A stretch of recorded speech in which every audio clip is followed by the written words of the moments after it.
Hey everybody, it's Ben here, and I want to show you the remote control system I just built for my electric car charging.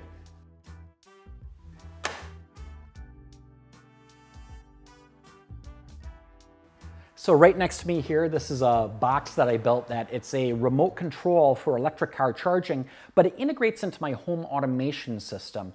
I happen to be using a Samsung SmartThings system. There's certainly a couple other home automation systems out there. This just happens to be the one that I used. I'll give you a quick little tour. Right here we have a power indicator light. Just shows that the device is on. It's LED, so it's nice and bright but low power. In the upper right, we have a power display. So it shows voltage, current, power in watts, and energy in kilowatt hours. That's really nice because I know about how much power my car uses when it's charging, but I don't know exactly how much power it uses. There's some other features like preheating and pre-cooling of the car. And just using this, I now also know how much power is used for those features. Energy is kind of nice because that's resettable and I could track power over time. So for example, how much total energy does charging my car over a month use? I can track that on here now. The bottom right, this is my switch.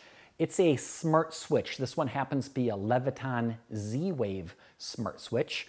Because it's a switch, of course, I can turn the power on and off.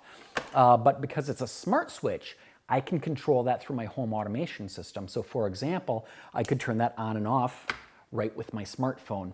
Although what's really interesting are the automated features. So being able to turn it on and off on a timer, that's kind of basic. But I could also use some variables and some other inputs. So for example, turn on EV charging if this happens, and that could be based on other sensors. A really simple one would be I could have another smart switch and I could say, if I turn this switch on, also turn that switch on. So I could do kind of a neat, simple wireless three-way switch all the way on up to some pretty complicated and cool stuff. Lastly, here's the connection out to my plain dumb EVSC. That is a NEMA 1450 connection. I love NEMA 1450 connections because they're pretty high power. They're 50 amps, 240 volts, but they also have the neutral pin. And because of that, I can also use it with 120 volt devices. Okay, so why would you want to use a device like this? One of the simplest and most common reasons would just be for some advanced timing control over when you charge your electric car. Now, most electric cars have some sort of a timing feature built into them anyways. On my car, it's really basic. It's not really all that user-friendly. Some cars have a touch screen or an app.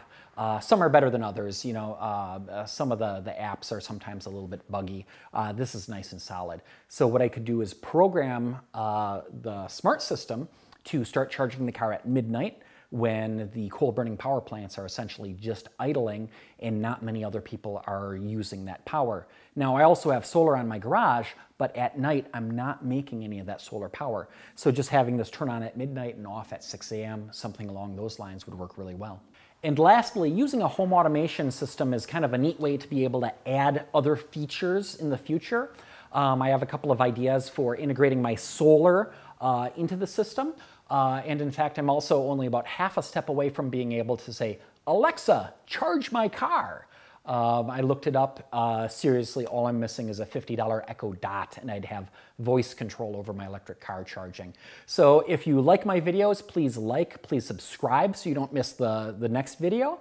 Also, if you want to see how I actually built this, please watch the companion video that shows step-by-step how I built the system. Of course, always swing by the blog at 300mpg.org for more information. And until next time, stay charged up.